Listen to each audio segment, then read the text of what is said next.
प्रतापले धनिया नि हालिसक्यो अब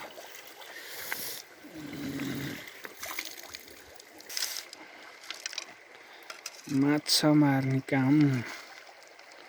भइरहेको यहाँ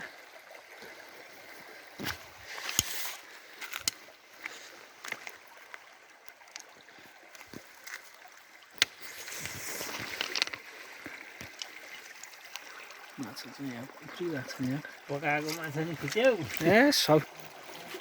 लगाइछ यो पिउरी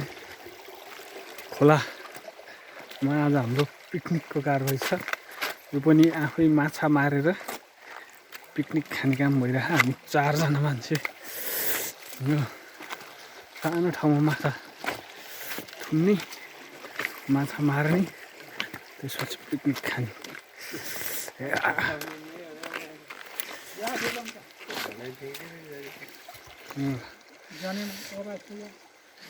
माछा पाकिसक्यो माछा